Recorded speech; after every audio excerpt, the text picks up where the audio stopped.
Olá, aqui Carlos Gasparotto, diretamente de Birigui, cidade de Pérola, do noroeste do estado de São Paulo. Irradiando para você uma mensagem de Deus para o seu coração. Esse irradiando não é de rádio, tá? Irradiando de espalhando. Eu trago a mensagem dos 6 anjos do Apocalipse. Já trouxe a mensagem do primeiro anjo, do segundo anjo, do terceiro anjo, mas hoje vou continuar do terceiro anjo, Apocalipse 14, a segunda parte, adoração da imagem e do sinal da besta, 666. Se você não quiser assistir essa mensagem, você é besta, não seja besta. Estamos analisando o capítulo 14 de Apocalipse e as mensagens dos 6 anjos nele mencionados. A mensagem do primeiro anjo, nos versos 6 e 7, menciona um anjo voando pelos céus, portando o evangelho eterno, proclamando a todos os povos durante o período da grande tribulação. O anjo clamava para todos temerem a Deus, dando-lhe glória, porque era chegada a hora do seu juízo. A hora do seu juízo. Explicamos que não era um anjo que proclamava, mas cristãos remanescentes, porque anjo não tem a função de pregar o evangelho. E a hora do juízo era a grande tribulação, onde estavam todos aqueles que rejeitaram a Cristo como Senhor e os judeus que rejeitaram o seu Messias. Já a mensagem do segundo anjo, no verso 8 de Apocalipse 14, diz: Caiu, caiu Babilônia, aquela grande cidade que a todas as nações deu a beber do vinho da ira da sua prostituição.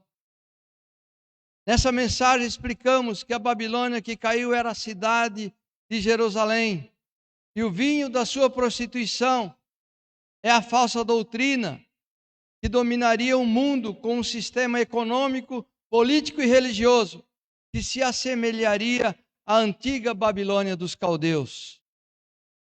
Depois, passamos aos versos 9 a 14, onde se encontra a mensagem do terceiro anjo, que menciona a adoração da imagem e do sinal da besta. Então, Apocalipse 14, os versos 9 a 14 diz: E seguiu-os o terceiro anjo, dizendo com grande voz: Se alguém adorar a besta e a sua imagem, e receber o sinal na sua testa ou na sua mão, também este beberá do vinho da ira de Deus, que se misturou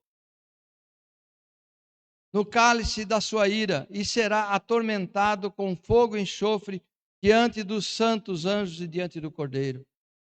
E a fumaça do seu tormento sobe para todo sempre e não tem repouso, nem de dia nem de noite, aos que adoram a besta e a sua imagem, e aquele que receber o sinal do seu nome. Aqui está a perseverança dos santos, aqui estão os que guardam os mandamentos de Deus e a fé em Jesus.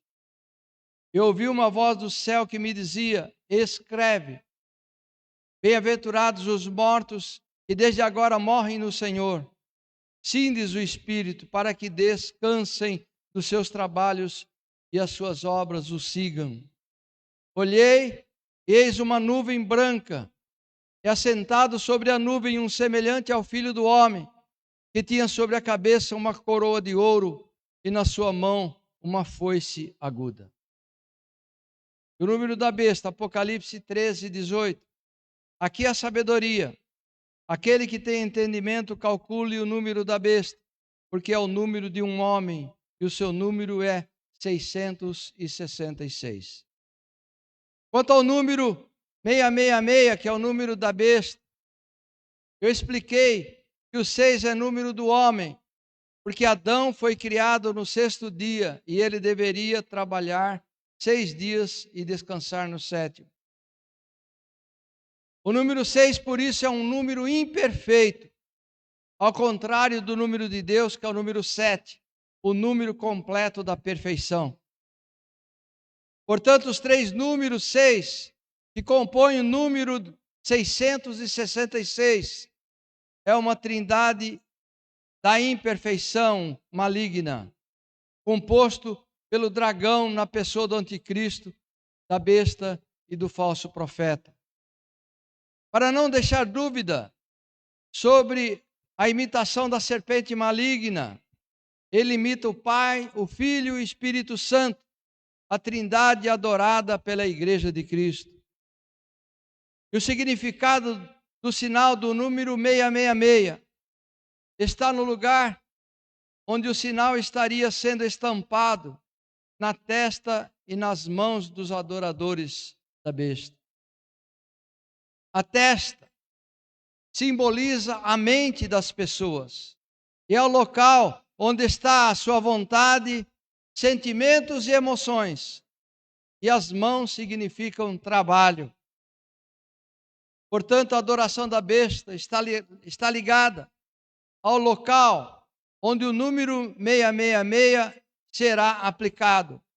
Através da mente, as pessoas aceitarão o sistema político, econômico e religioso da besta.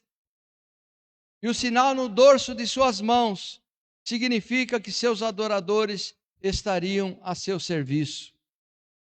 Portanto, o sinal da besta não é um chip, como muitos pensam, mas é possível que um chip possa ser utilizado como meio mecânico de marcação e uso, a fim de controlar a população. Dessa forma, o chip em si é apenas um sinal e um alerta físico que os fiéis a Deus deverão rejeitar para não serem controlados pelo anticristo. Eu mencionei que a besta, na verdade, são duas bestas. Se você não crer na palavra de Deus, você vai ser a terceira. A besta que veio do mar está no capítulo 13, versos 1 e 2. Sendo que o mar e muitas águas, da linguagem bíblica, significam multidões de povos e de nações. Impressiona a descrição da besta que sai do mar, porque ela tinha 7 cabeças e 10 chifres. Na linguagem profética, cabeça significa nação ou império, e chifres simbolizam rei, imperador ou presidente da república, ou presidente do país. Portanto, 7 cabeças são 7 impérios. Essas 7 cabeças representam 7 impérios da história, sendo 6 do passado e 1 do futuro. São eles: primeiro, Império do Egito; segundo, Império da Síria; terceiro, Império Babilônico sob Nabucodonosor; quarto, Império Medo-Persa de Dario o Grande; quinto, Império Greco-Macedônio de Alexandre Magno; sexto, Império Romano dos dias de João; e sétimo império é o império do anticristo, que ainda está por vir. E a Bíblia diz que esse império terá natureza semelhante dos 6 outros impérios somados juntos. A besta que emerge do mar significa o último governo mundial da história sob o controle do anticristo escatológico. Tal governo será formado por 10 reinos, e há um determinado momento em que o anticristo é ferido de morte e será vivificado pelo poder de Satanás. Alguns entendem que não é o anticristo que será ferido de morte pessoalmente, mas se trata de uma referência ao sistema imperial que retornará ao mundo. Em sua visão, o apóstolo João viu uma besta subindo do mar. Ela possui 10 chifres cobertos de diademas, distribuídos em 7 cabeças, as quais estão escritos nomes de blasfêmia. Dos 10 chifres se sobressaem 3, dos quais um pequeno chifre se destacaria. Esse pequeno chifre é o anticristo. Esse pequeno chifre na grande tribulação representa esse poder maligno do homem da iniquidade, que é o nome pelo qual ele é conhecido, o anticristo. Percebemos com isso a riqueza dos detalhes que a profecia apresenta. Os símbolos descritos há milhares de anos se cumprem exatamente como está previsto na Bíblia. O dragão, que é Satanás, concede a ele o seu poder e autoridade. João também observa que uma das 7 cabeças parece ter sido golpeada de morte. Porém, essa ferida mortal foi curada. E a terra inteira ficou maravilhada ou admirada, rendendo louvores e adoração à besta e ao dragão que lhe deu a sua autoridade. A besta, então, fala e profere palavras de blasfêmia, tendo autoridade para agir durante 42 meses, que são 3 anos e meio.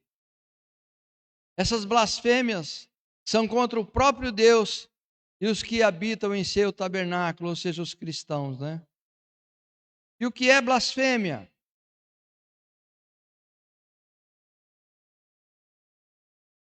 Blasfêmia é uma ofensa a uma divindade.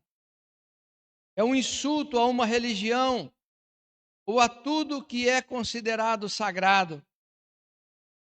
No caso dessa profecia, blasfêmia é a difamação do nome de Deus. Essa blasfêmia também é uma palavra ou ato injurioso contra Deus e contra os cristãos. Algumas formas de blasfêmia são rejeitar a Jesus como Salvador ou como Messias e rejeitar o seu Evangelho. Amaldiçoar a Deus, falar mal de Deus e de suas obras. Eu vejo que não é tão difícil encontrar blasfêmias por aí, Principalmente na internet. Em Mateus 12:31, Jesus disse: portanto, eu vos digo, todo pecado e blasfêmia se perdoará aos homens, mas a blasfêmia contra o Espírito não será perdoada aos homens. Ou seja, blasfêmia contra o Espírito é rejeitar o enviado de Deus a Cristo, ou é falar mal de Deus que enviou a Jesus. Ou rejeitar as suas obras e rejeitar o seu Evangelho também é uma blasfêmia. Cuidado para não ser um blasfemador. O apóstolo Pedro, menciona os falsos profetas que introduzirão encobertamente heresias de perdição, como ele diz em 2 Pedro 2:2. E muitos seguirão as suas dissoluções, pelos quais será blasfemado o caminho da verdade. Ou seja, quando alguém distorce a verdade divina, ele comete blasfêmia. Pedro fala em dissolução. A história de Balaão no Antigo Testamento é muito interessante. Ele era um profeta. Provavelmente ele não era um profeta judeu. Ele era um profeta que recebera subornos de Balaque, o rei dos Moabitas, para amaldiçoar a Israel. Porém, Deus sempre falava para Balaão proferir bênçãos e não maldição contra Israel, porque eles eram escolhidos de Deus. E assim Balaão obedecia a Deus, abençoando com a sua boca a Israel. Porém, Balaão deu um jeito de receber a propina oferecida por Balaque e sugeriu ao rei de Moabe que fizesse Israel praticar a idolatria, que eles se enfraqueceriam diante de Deus. Apocalipse 2:14 explica isso. Mas algumas poucas coisas tenho contra ti, porque tens lá os que seguem a doutrina de Balaão, o qual ensinava a Balaque a lançar tropeços diante dos filhos de Israel, para que comessem dos sacrifícios da idolatria e se prostituíssem. Portanto, todo aquele que lança tropeço contra a igreja de Deus comete maldição, comete idolatria, comete essa maldição, né? Porque se eles falam contra o povo de Deus, contra o evangelho, eles cometem abominação. Eles estão dando um jeito de falar mal de Deus. Notem que Balaão não proferiu maldições contra o povo de Israel. Ele não proferiu blasfêmias contra a sua boca. Porém, ao indicar a Balaque que fizesse o povo de Israel pecar, a blasfêmia se consumou. Portanto, blasfemar contra Deus também é incentivar os outros a pecar. Blasfemar contra Deus é colocar tropeço ao povo de Deus. Dessa forma, o falso profeta e a besta proferirão blasfêmias contra Deus e seu povo, de várias formas. A besta recebe autoridade sobre todos os povos, tribos e nações, e poder para pelejar contra os santos e os vencer. Na grande tribulação, a besta vencerá os santos escolhidos de Deus. Sejam os remanescentes da igreja, sejam os remanescentes judeus da nação de Israel, que rejeitaram o seu Messias. Os habitantes da terra que rejeitaram o seu Messias no tempo da graça, mas na grande tribulação, esses que seriam blasfemados pela besta seriam judeus que se converteram a Cristo durante a grande tribulação.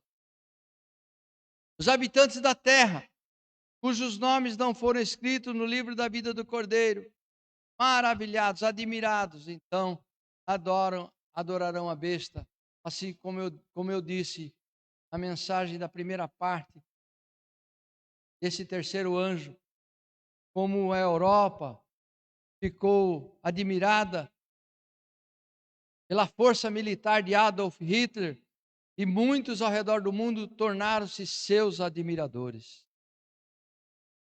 Nós já falamos da besta que sobe do mar, mas vamos acrescentar algumas coisas sobre ela. O mar nas Escrituras representa as nações e seus governos. Entre vários exemplos, podemos citar uma passagem do profeta Isaías, onde o rumor dos povos é comparado ao rumor do mar, e a agitação das nações ao movimento das águas. Cada vez que você lê na Bíblia, nos Salmos, que o mar está furioso, bramando com as suas águas, está falando de pessoas. Então podemos comparar essa passagem com outra no próprio livro do Apocalipse, onde essa interpretação fica comprovada. Capítulo 7, o anjo informa João que haverá um sétimo rei. Esse rei procede dos 6 outros reis do passado que nós mencionamos antes. Essa besta do mar é a besta que era, que agora não é e que surgirá novamente. É a besta que era, que agora não é e que surgirá novamente. Esse sétimo rei é o anticristo.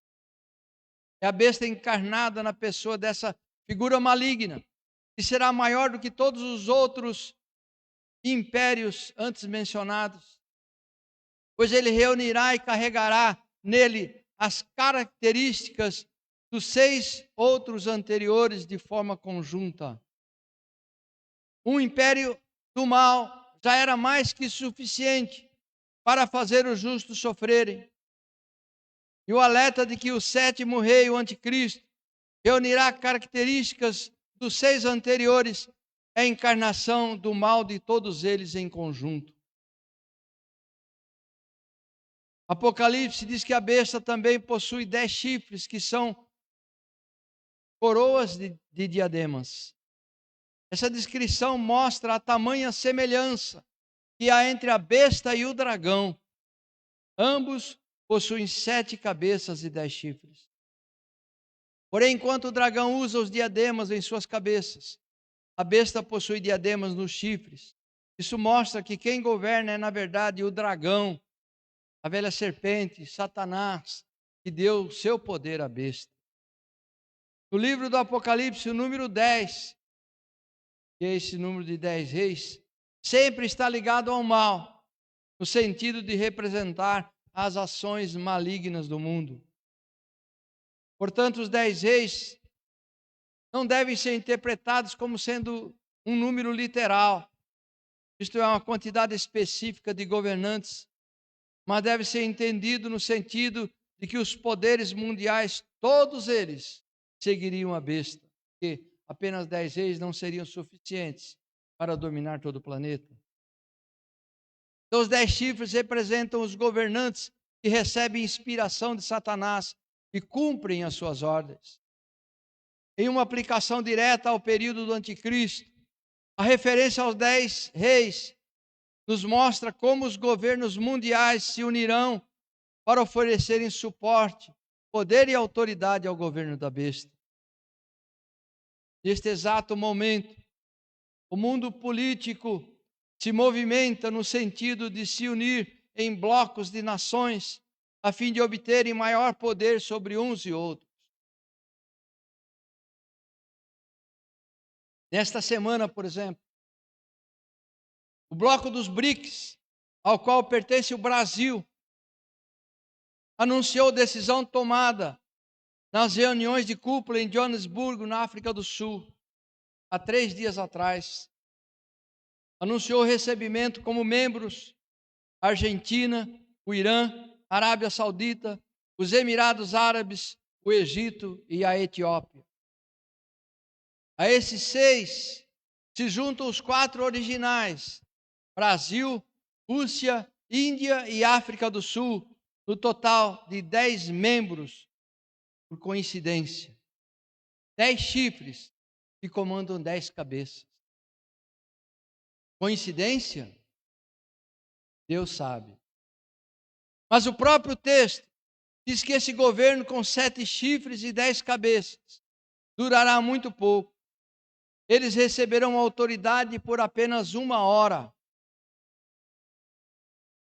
Novamente, essa expressão não deve ser interpretada literalmente, mas sim como uma referência ao curto período já determinado, o qual eles agirão. Certamente esse período vai até 7 anos, no máximo, que é o período descrito na Bíblia como a grande tribulação. Voltando ao capítulo 13, a descrição continua dizendo que uma dessas cabeças foi ferida de forma mortal e depois ela foi curada. Isso significa que um dos 7 governos cessou por um pouco de tempo, mas retornará. Aqui João está contando a mesma história do capítulo 17, porém por um ângulo diferente. Foram muitas as tentativas de identificar a aplicação exata da cabeça golpeada de morte. A principal dificuldade talvez ocorra pela característica de dupla referência dessa visão. Alguns estudiosos identificam essa cabeça como sendo a Roma de seu governo dos dias do apóstolo João. Essa interpretação se baseia principalmente no contexto histórico do livro, defendendo uma aplicação prática para os destinatários originais. Quando Nero estava à frente do Império Romano, entre os anos de 54 a 68 depois de Cristo, ele incendiou a cidade de Roma e, a fim de escapar de qualquer suspeita, acabou culpando os cristãos, desencadeando uma perseguição violenta contra eles. Muitos foram presos, decapitados, crucificados e até mesmo amarrados em postes e queimados vivos para servirem como tochas de iluminação. Mas, como Deus não deixa passar em branco aqueles que perseguem os cristãos, em 68, não suportando a pressão do Senado romano, Nero cometeu suicídio. Quem não adorasse o imperador tinha seus bens confiscados, eram proibidos de participar de qualquer transação comercial, passavam fome e necessidades, eram presos, exilados, torturados e mortos. Os próprios cidadãos do império delatavam os cristãos, mesmo que fossem os seus parentes. dura época era essa de ser cristão. Mas tempos virão que isso vai acontecer novamente com maior virulência, com mais sangue sendo derramado, mas agora será não dos cristãos, mas daqueles que negam a Cristo na grande tribulação, pois estarão debaixo de um governo satânico, porque rejeitaram o governo de Deus, e então estarão recebendo duro castigo de estarem debaixo do domínio do governo do anticristo. E certamente a metade da população da terra vai perder a vida, e não serão apenas de cristãos e de judeus convertidos a Jesus. O mundo inteiro, em geral, adorou Roma no primeiro século e cultuou o seu imperador. A besta estava blasfemando contra Deus e fazendo guerra aos santos, enquanto os habitantes da terra adoravam a ela e ao dragão. Aos verdadeiros cristãos, as seguintes palavras foram anunciadas, Apocalipse 13:10. Aqui está a perseverança e a fidelidade dos santos. A mesma mensagem que o terceiro anjo proclamou em Apocalipse 14. Os irmãos das 7 igrejas da Ásia Menor, que receberam esse livro no século I, livro de Apocalipse, não tiveram dificuldade para interpretar essa visão, e não podemos ignorar essa aplicação primária. Entretanto, como acontece em outras profecias bíblicas, o significado não se esgota em um único momento específico da história. Dessa forma, embora esteja correta a interpretação acima, também há uma referência ainda mais profunda nela. No capítulo 17 do livro do Apocalipse, João escutou o anjo, Apocalipse 17:8, e dizia: a besta que você viu era e já não é. Ela está para subir do abismo e caminha para a perdição. Isso significa, nessa visão, compreende o passado, o presente e o futuro. Alguns estudiosos entendem que o passado se refere à ação da besta ao longo da história antiga, que enganava o mundo e dominava com imenso poder e opressão por meio dos grandes impérios mundiais. Porém, com a vitória de Cristo sobre Satanás, em sua morte, ressurreição e subida ao céu, a besta foi mortalmente ferida, ficando impedida de agir. É a época que começa, então, a história da igreja, a época da graça. Ou seja, a besta não pode barrar definitivamente o avanço do evangelho, pois o dragão que lhe deu o poder agora está limitado. Por isso, o que o anjo diz em Apocalipse 17:8, era e já não é. Ela era e já não é. Entretanto, em breve ela surgirá novamente.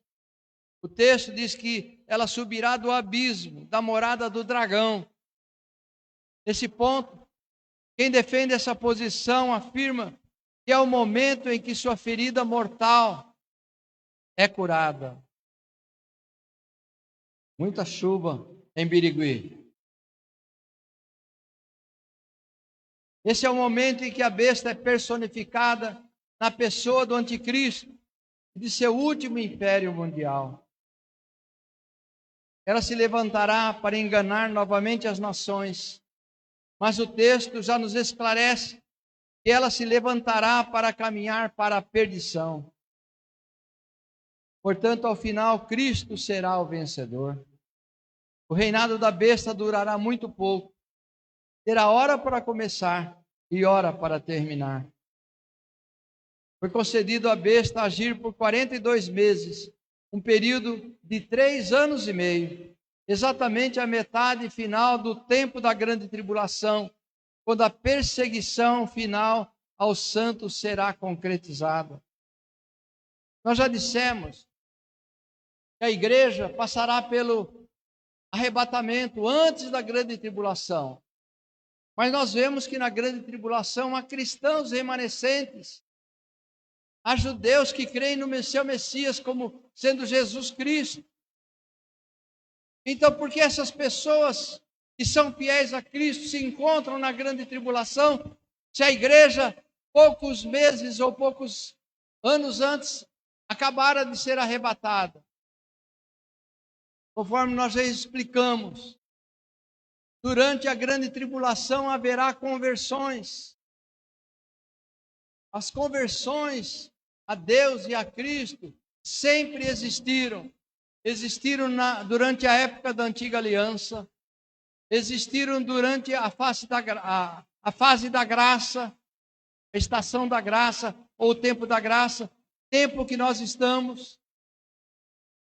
Existirá durante a grande tribulação, e salvação haverá durante o milênio. Sempre a graça de Deus estará permeando o homem, porque Deus ama o pecador e quer que ele se converta do seu pecado. Então, esses remanescentes cristãos, uma grande parte será de pessoas que não foram arrebatadas, que olharam para si e viram que não perseveraram na sua fé, deixando o poço das águas límpidas, que era Jesus e sua palavra, e então eles se arrependerão, e durante a grande tribulação se voltarão novamente para Cristo. E também estarão pregando o Evangelho e levarão outros a se convencerem de que o anticristo é o anticristo, que eles precisam do Cristo real, o Cristo original, e se converterão a Deus. E os judeus, dos quais 144 mil estão descritos no Apocalipse como seguidores do Messias Jesus Cristo, enviado de Deus no século I, eles estarão crendo realmente que Jesus Cristo é o Messias que eles aguardavam e rejeitaram durante a fase da graça, ou época da graça. E então estarão crendo que Jesus é o seu Messias, estarão pregando como nunca se viu, pregando ao seu povo que Jesus Cristo é o Messias que eles haviam rejeitado. O importante aqui é saber que a besta tem um tempo limitado de ação na grande tribulação. Embora os habitantes da terra proclamem que ninguém é como a besta e que não há quem possa com ela, a Bíblia nos faz saber que o tempo está determinado e que a besta, por mais poderosa que pareça ser, não tem poder para aumentar um único dia do seu reinado tirano. A besta age por 42 meses. Não por 41 e nem por 43, mas por exatos 42 meses. O controle não está nas mãos da besta, nem do falso profeta, nem do anticristo, mas o controle está nas mãos do nosso Deus. Assim, o governo do anticristo será o mais poderoso, o mais maligno, o mais sanguinário, porém o mais curto da história. Mais uma vez, se lembre de que no Apocalipse, assim como acontece em outras profecias bíblicas, o significado não se esgota em um único momento específico da história. Assim podemos entender que a besta representa, de forma geral, o poder perseguidor de Satanás, operando por meio das nações deste mundo e de seus governantes ao longo de toda a história do homem. Essa besta assume várias formas, de maneira que ela está presente em cada governo que se levanta de alguma forma contra a igreja de Cristo. Seja com perseguições físicas, morais, retaliações diversas, aprovações de leis contrárias aos mandamentos de Deus, entre outros, como o aborto, né? E como não poderia deixar de ser, o Brasil também, essa besta reina. Queridos, leis contrárias às ordens de Deus tornam uma nação perigosa de se viver.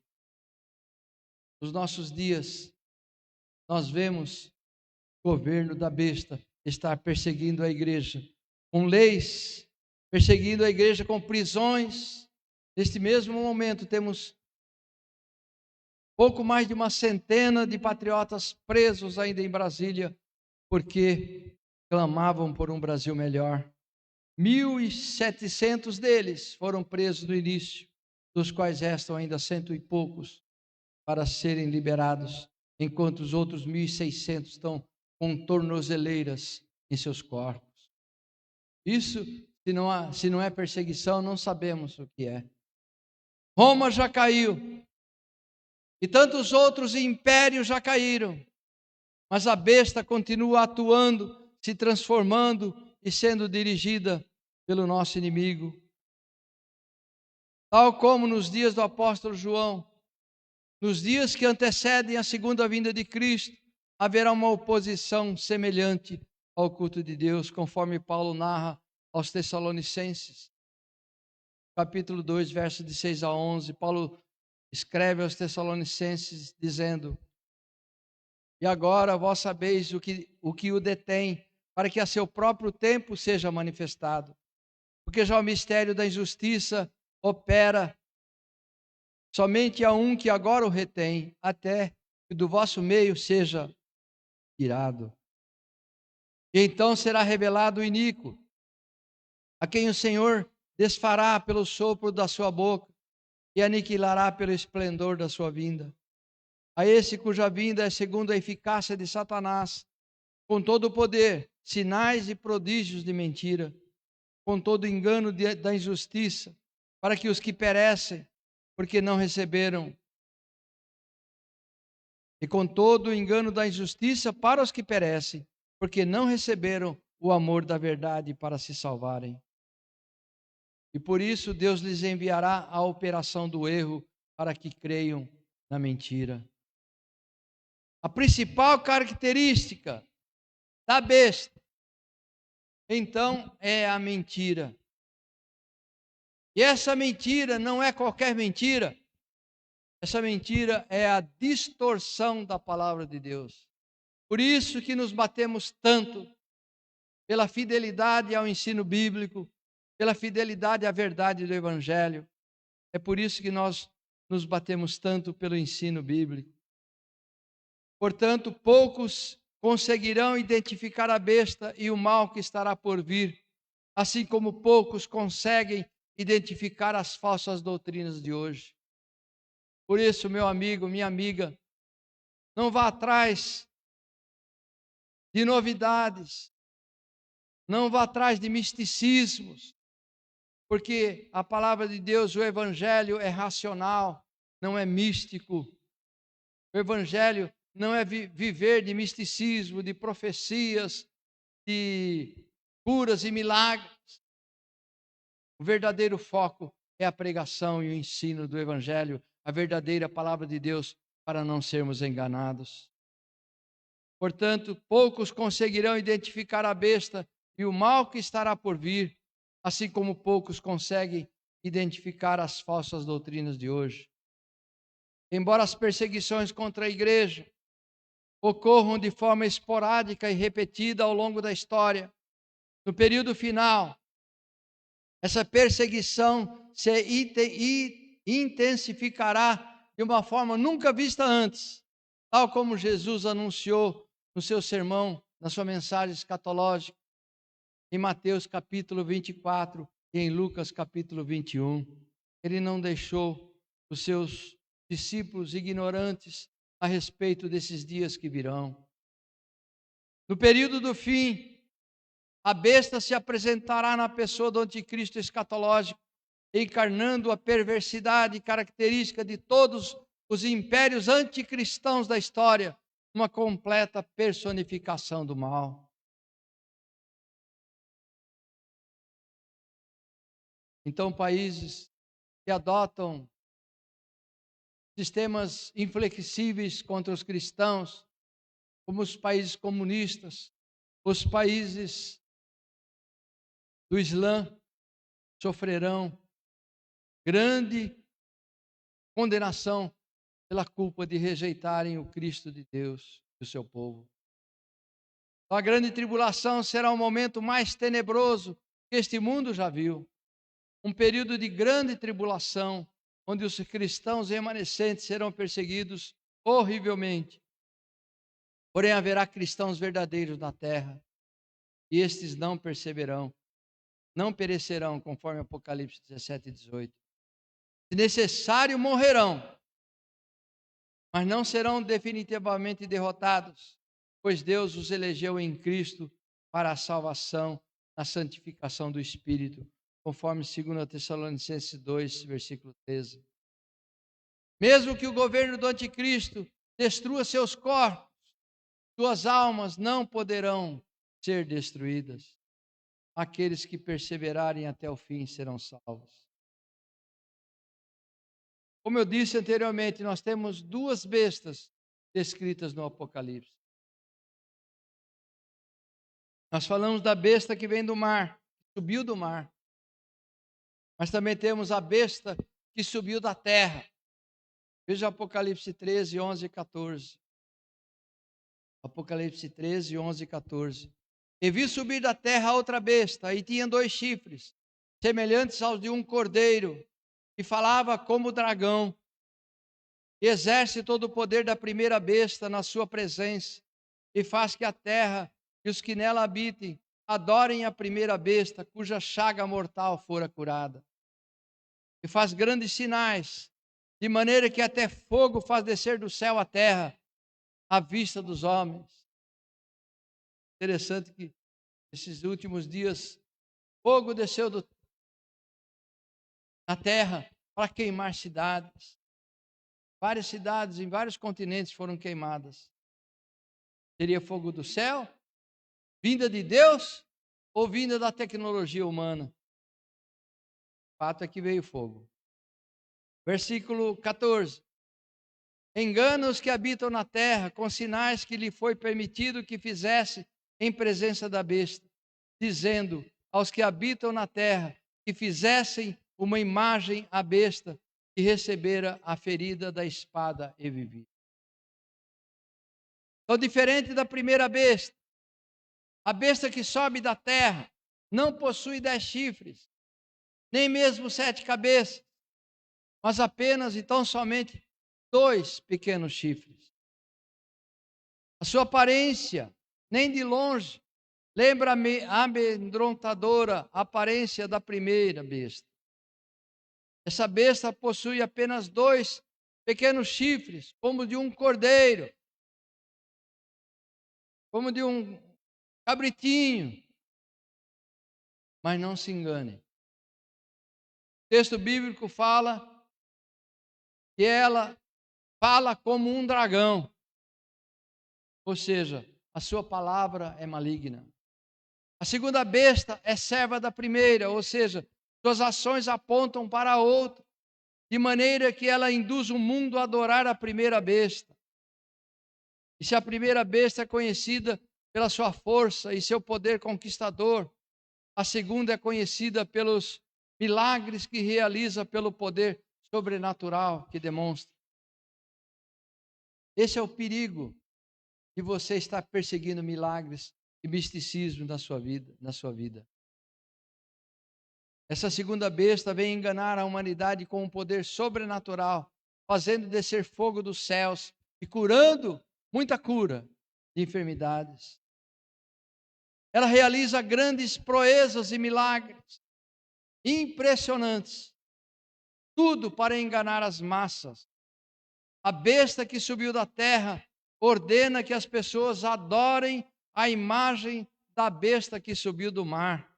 Ou seja, aqui parece, um falso profeta que valoriza o anticristo e conduz os homens a crerem que o anticristo é o verdadeiro Cristo que havia de vir.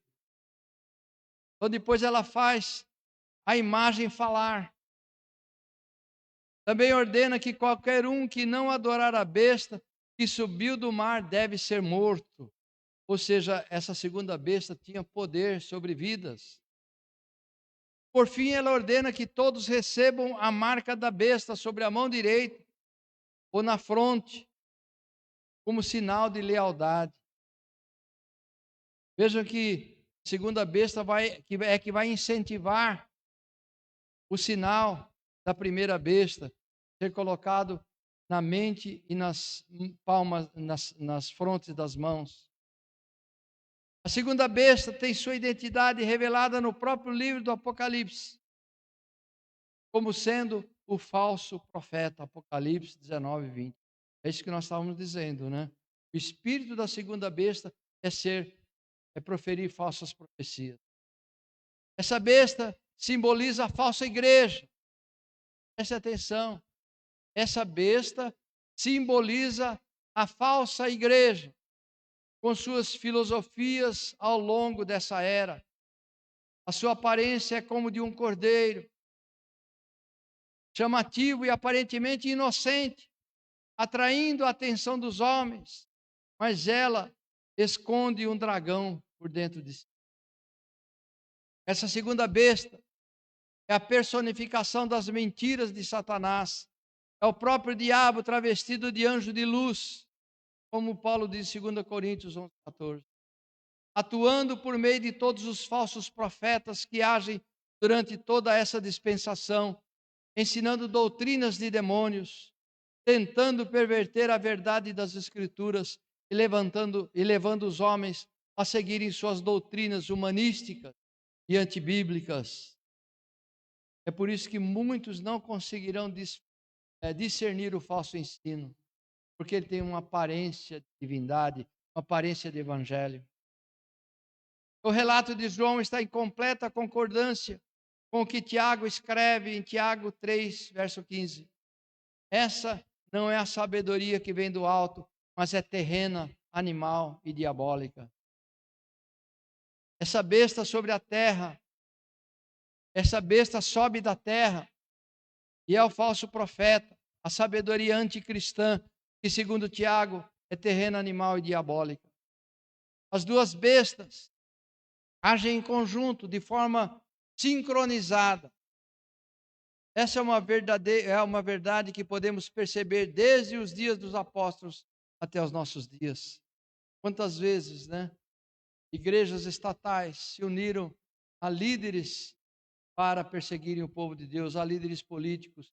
Muitas vezes a política e a religião estiveram de mãos dadas para perseguir a própria igreja de Cristo. Isso aconteceu com Martinho Lutero na igreja alemã do século XVI. Alguns estudiosos se esforçam para atribuir o significado da segunda besta como sendo o judaísmo apóstata da época, liderado por escribas e fariseus, os mesmos que crucificaram Jesus e que em sua maioria se mostravam aliados de Roma. Entretanto, o significado dessa besta é muito mais abrangente. Ela é muito maior do que apenas o judaísmo apóstata daquela época. Se podemos ver essa besta agindo nas tramas do judaísmo contra Jesus, também podemos vê-la em ação ao longo da história, oprimindo os seguidores de Cristo e fazendo com que os habitantes da terra adorem a besta que subiu do mar. Isso pode ser visto nos dias de João, onde os sacerdotes pagãos faziam o máximo para impor as mentiras de Satanás na mente do povo. Tais sacerdotes faziam de tudo para que cada vez mais pessoas proclamassem: o imperador é nosso Deus. Alguns historiadores escrevem que estátuas eram construídas e no momento do culto, os sacerdotes pagãos usavam técnicas ilusórias e ventriloquia para que as estátuas falassem diante do povo. Estes eram responsáveis também por atestar quem adorava o imperador e quem se recusava. Se alguém se recusasse, seria certamente morto. Se alguém não tivesse a marca da besta, não poderia viver, independentemente se fosse escravo, livre, pobre, rico, pequeno ou grande, não havia exceção. E essa marca atravessa as épocas, de maneira que está em vigor em nossos dias e continuará estando até o dia do juízo de Deus. Da mesma forma com que os seguidores de Cristo são selados na fronte, os adoradores da besta também recebem uma. Não existe um terceiro grupo de pessoas.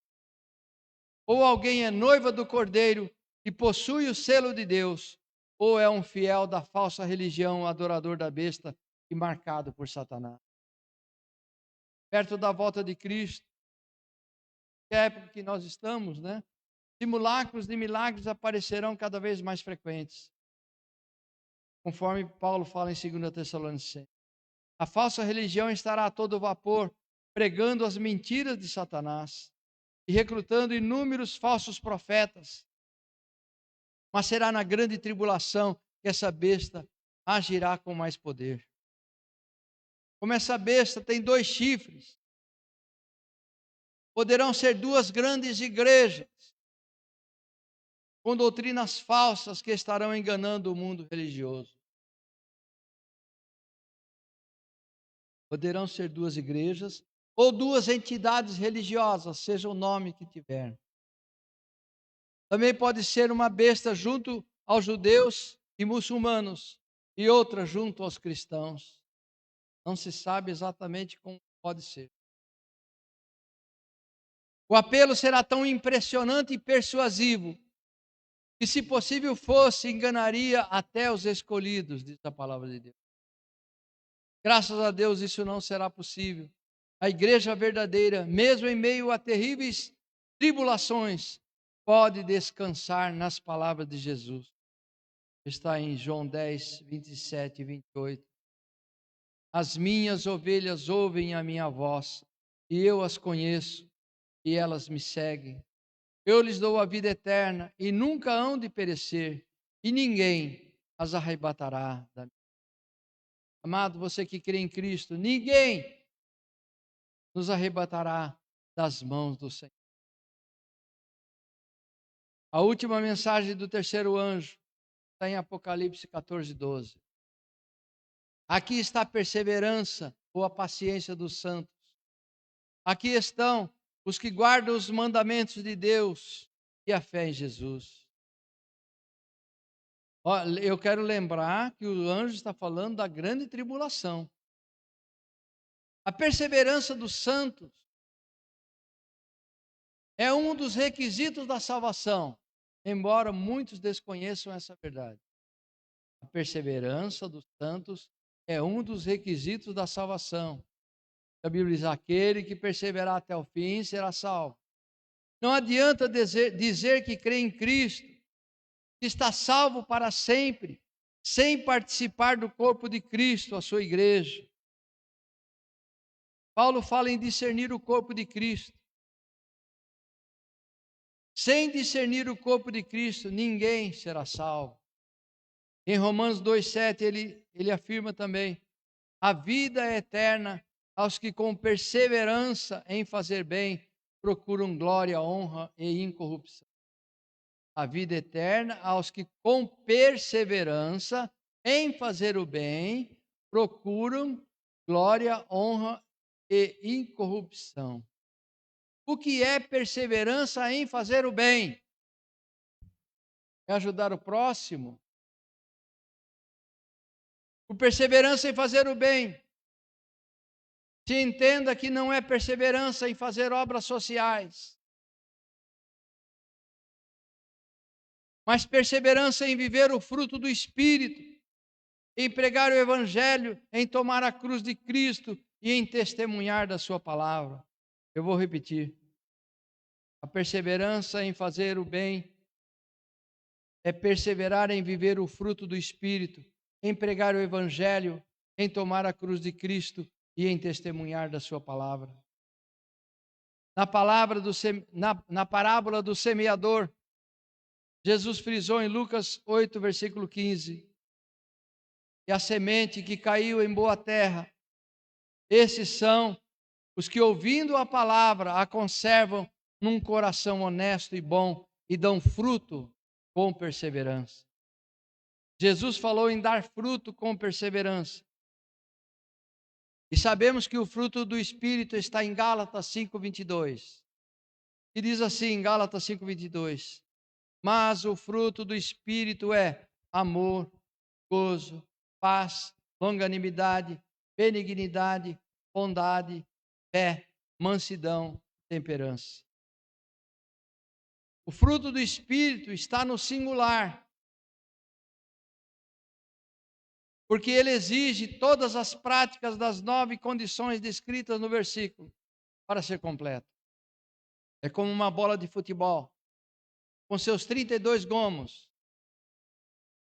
O modelo clássico de uma bola de futebol é feito com 32 gomos, sendo 20 hexágonos e 12 pentágonos, que são costurados à mão entre si. A bola tem 32 gomos, mas ela é uma só. Você não chama um gomo de bola. Mas se tirarmos apenas um dos gomos, a bola então fica imprestável para o uso. Por isso que nós chamamos uma pessoa fraca de bola murcha. Assim, as 9 virtudes descritas em Gálatas capítulo 5 compõem um só fruto do Espírito. Se apenas uma dessas virtudes faltar num filho de Deus, ele fica imprestável para Deus. Paulo continua em Gálatas 5, 23 e 24. Contra estas coisas não há lei. E os que são de Cristo crucificaram a carne com as suas paixões e concupiscências. Para um mal entendedor, preciso explicar tudo. Crucificar a carne não é se abster de atos sexuais ou de prostituição, mas crucificar a sua vontade, o seu eu, renunciar às suas vontades de qualquer coisa, colocando o reino de Deus em primeiro lugar. Finalmente, o terceiro anjo proclama o final de sua mensagem. Apocalipse 14, versos 13 e 14.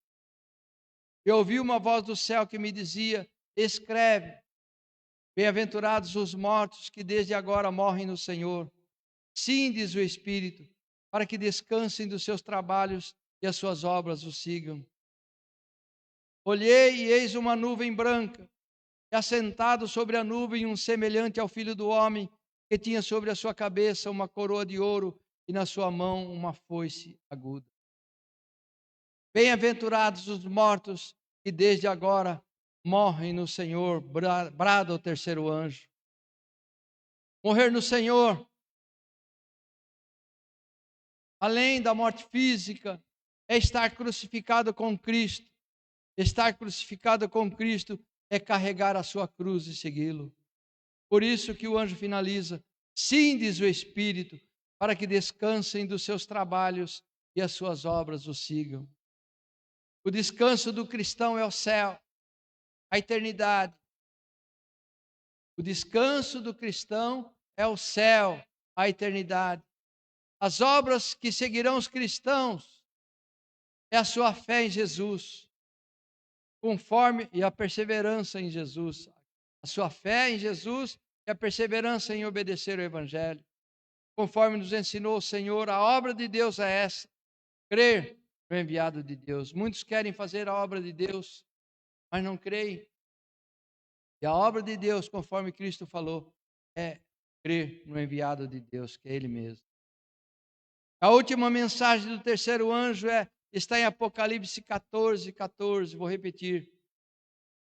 Olhei e eis uma nuvem branca, e assentado sobre a nuvem, um semelhante ao Filho do Homem, que tinha sobre a sua cabeça uma coroa de ouro e na sua mão uma foice aguda.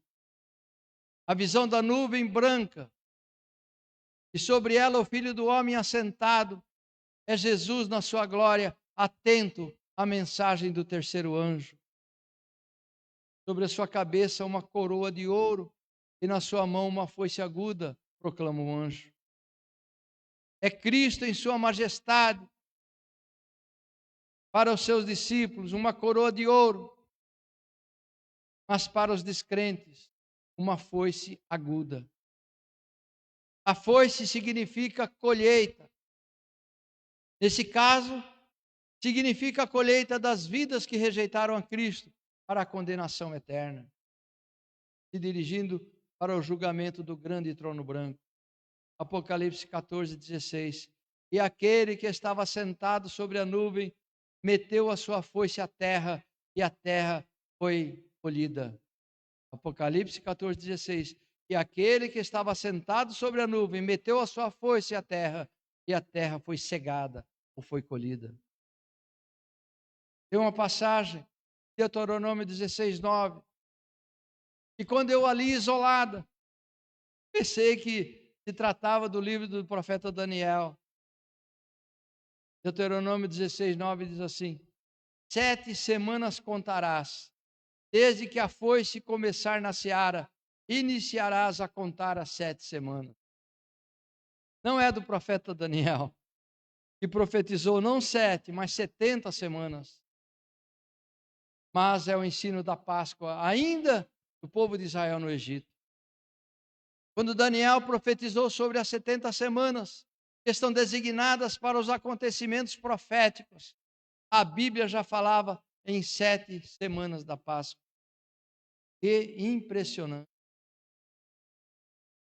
Jesus promete aos seus fiéis em Apocalipse 3:11: eis que venho sem demora, guarda o que tens, para que ninguém tome tua coroa. Quando Jesus retornar à terra em sua segunda vinda, guarda o que tens, para que ninguém tome a tua coroa. Querido, o que você tem para conservar a coroa da vida? Você tem se preocupado com a sua salvação? Você tem buscado o conhecimento da palavra de Deus, da verdadeira palavra do Evangelho dos Apóstolos? Não outro evangelho? Ou você tem vivido despreocupadamente, como muitos, não dando importância à vontade de Deus e nem obedecido a Cristo? Se for essa a sua situação, você precisa de se arrepender e mudar de vida. Comece agora a se preocupar com a sua salvação, estudando e obedecendo a palavra de Deus. Se relacione intimamente com Cristo. Essa mensagem do terceiro anjo nos mostra que devemos ouvir a voz de Cristo para não cairmos em armadilhas espirituais. Você precisa estudar a Bíblia para não seguir todo o vento de doutrina que aparece ao seu redor. Essa mensagem do terceiro anjo também demonstra que Deus não deixará passar em branco aqueles que não ouviram a voz de Jesus, o Cordeiro de Deus que tira o pecado do mundo. Também estará fora do reino de Deus todo aquele que não persevera na doutrina dos apóstolos, que é o Evangelho de Jesus. A estes estará reservado o lago de fogo e de enxofre, por rejeitarem o Filho de Deus, um pecado imperdoável, o pecado cometido contra o Espírito Santo, conforme diz a palavra de Deus. Portanto, meu amigo, minha amiga, creia em Cristo e persevere crendo para herdar o reino de Deus e alcançar o descanso eterno para a sua vida.